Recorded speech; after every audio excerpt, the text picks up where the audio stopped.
volta aqui, a gente passou aí o módulo 1 e agora eu quero começar esse novo módulo agora com o Rapa, tá? Queria que vocês prestassem atenção na letra da música que vai estar apresentando para vocês.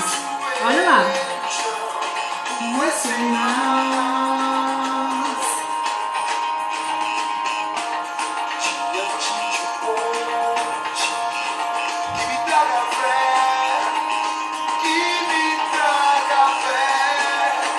E aí eu marquei umas palavrinhas, tá?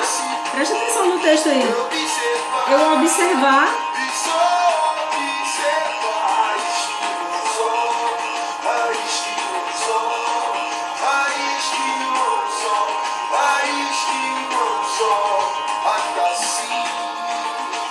Estarei pronto pra comemorar.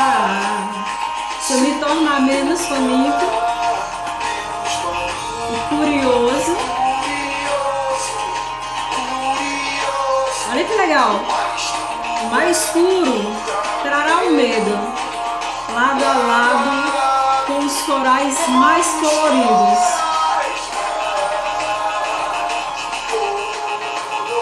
E aí você já deve estar pensando, o que ela quer dizer com essa letra dessa música, né? Chega lá. Vai curtindo aí. Que aula legal aí do Rapa pra gente.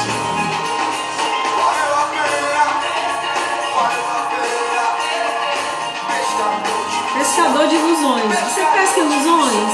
Não já saber se você pesca.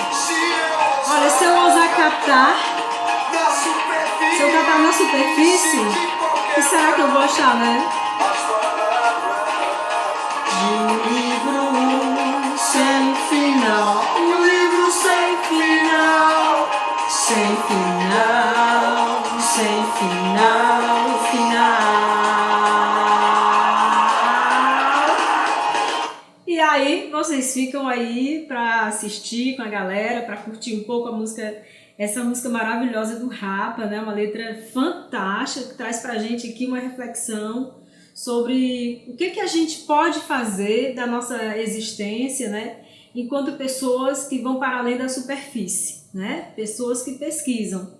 Então, que importância isso vai ter na nossa vida se de repente a gente parar de escutar o que as pessoas estão falando pra gente, se a gente parar de tomar isso como sendo uma verdade absoluta e a gente for atrás de catar, né, para além da superfície, a gente virar assim uma pessoa curiosa e for realmente atrás de saber o que está por trás dessas coisas, né?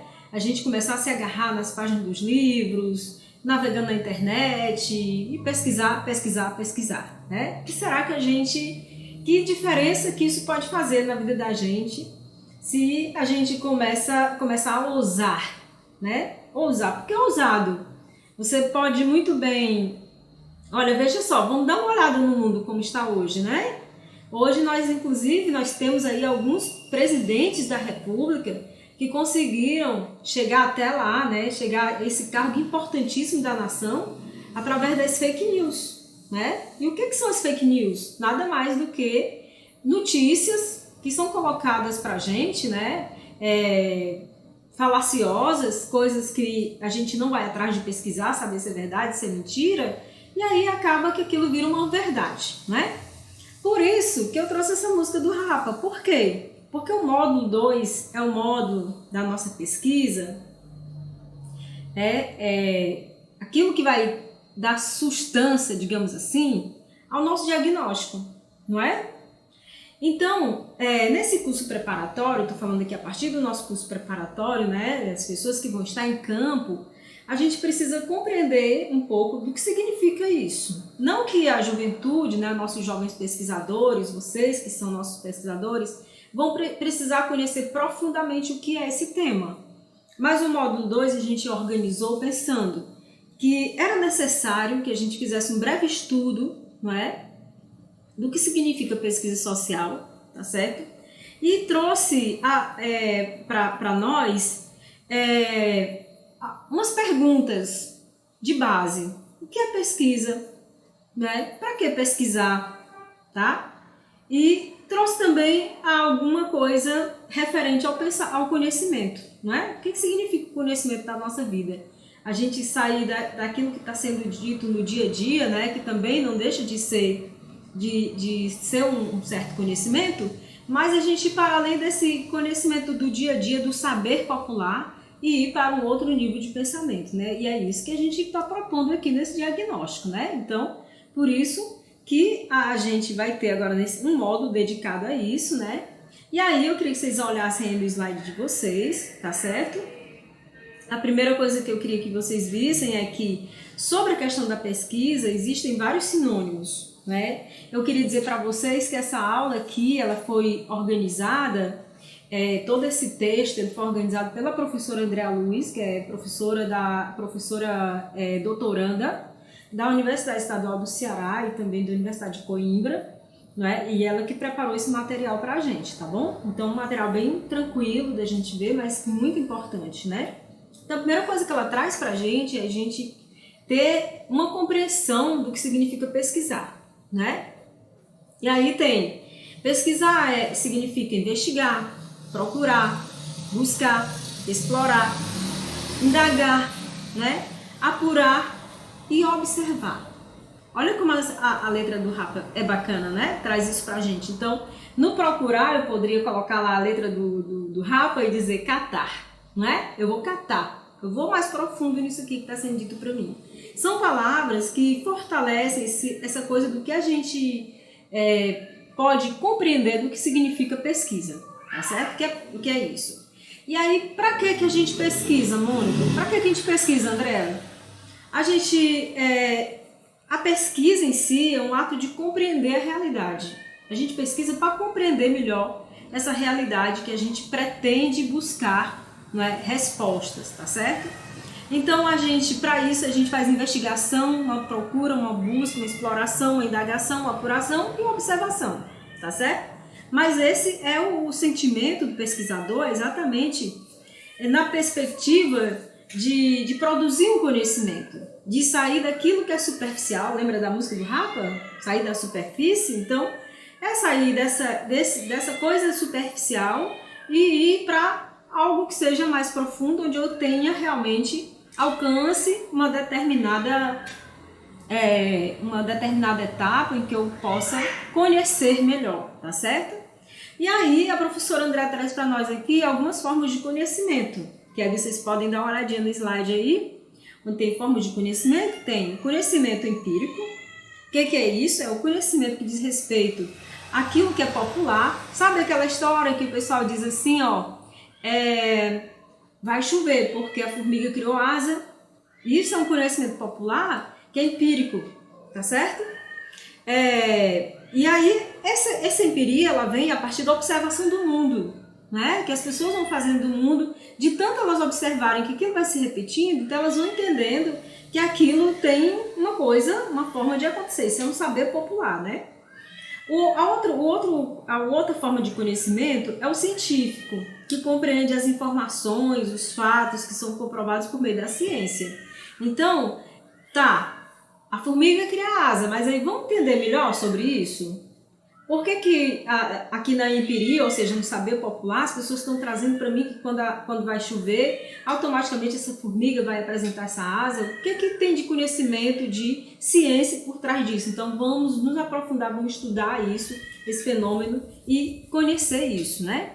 Tem também o conhecimento filosófico, que é aquele que nasce a partir das reflexões do ser humano, né?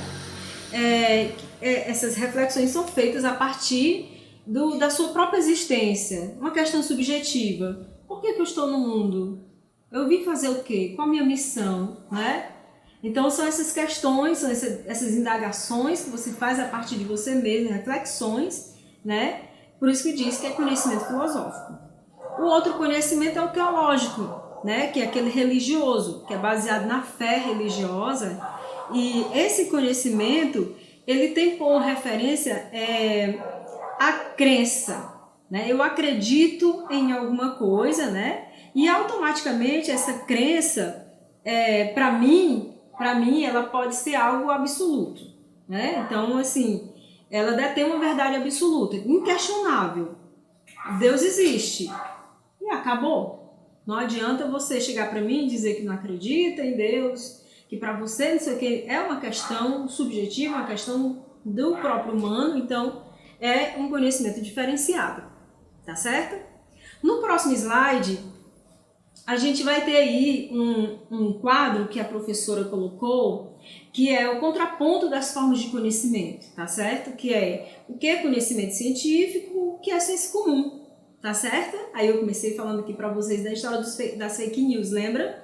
Então, o que é esse conhecimento científico? É aquilo que vai buscar, que vai estar, digamos assim, estar formulado em cima de informações, de fatos, tá certo? E esses fatos, essas informações, elas são comprovadas. Elas têm uma comprovação, elas têm uma base, né? Elas passaram por uma análise, por um tratamento, elas foram testadas, tá certo? Então, não é assim, caiu de paraquedas que eu vou acreditando. Então, eu tenho que construir isso a partir de um conhecimento dos fatos, eu vou ter que realmente constatar se isso é verdade ou não, então isso passa a ser conhecimento científico. Por exemplo, no crato tem um alto índice de mortalidade. Para eu dizer isso, eu preciso ter uma pesquisa anterior para poder chegar nessa conclusão. Eu preciso estudar, saber se realmente quantas crianças que nasceram, que estão até com 2 anos de idade, que morreram, de que foi essa causa, para poder dizer que isso existe, que isso é verdade, entende? Então, lida com os fatos e com as ocorrências. Aquilo que eu consigo realmente é palpável, né? O que é o senso comum? É um tipo de conhecimento que surge da interação do ser humano, né, com o ambiente que o rodeia. É um conhecimento que é valorativo, eu vou colocar o valor que eu trago, o valor aqui não é financeiro, é aquilo que é valorativo, por quê? Porque é aquilo que eu trago das minhas experiências pessoais. Então, tem para mim um determinado valor, tá certo? É isso que quer dizer, tá? E aí, o nosso último slide, né, para finalizar nossa aula, a professora Andréa traz uma coisa bem atual, que é a questão da Covid-19. Tá certo? Aí no nosso último slide ela traz já digamos, um exemplo para a gente conseguir ter brevemente um entendimento do que é esse conhecimento científico, o que é senso comum. O que é o senso comum? A Covid-19 é uma gripezinha. Isso é senso comum. O que é o conhecimento científico? Aí você vai aqui, ó, enorme texto que a professora colocou. É uma doença causada pelo coronavírus SARS-CoV-2 que apresenta um quadro clínico que varia de infecções assintomáticas a quadros respiratórios graves. De acordo com a Organização Mundial da Saúde, OMS, a maioria dos pacientes com Covid-19, cerca de 80%, podem ser assintomáticos e cerca de 20% dos casos podem requerer atendimento hospitalar por apresentarem dificuldades respiratórias e desses casos, aproximadamente 5% podem necessitar de suporte para o tratamento de insuficiência respiratória, suporte ventilatório. Isso aqui que a gente está trazendo é o conhecimento científico, enquanto que o senso comum vai dizer é uma gripezinha. Então, não tem esse monte de dado de informação, de estudo que foi feito para chegar nessa constatação de que a Covid-19 é uma nova doença causada pelo SARS-CoV-2, né, novo coronavírus, e aí que vai trazer todo esse quadro que a gente está conhecendo, está acompanhando. Então, nossa aula de hoje era sobre isso, tá bom? A gente se vê já na nossa segunda aula. Um abraço para todas e todos.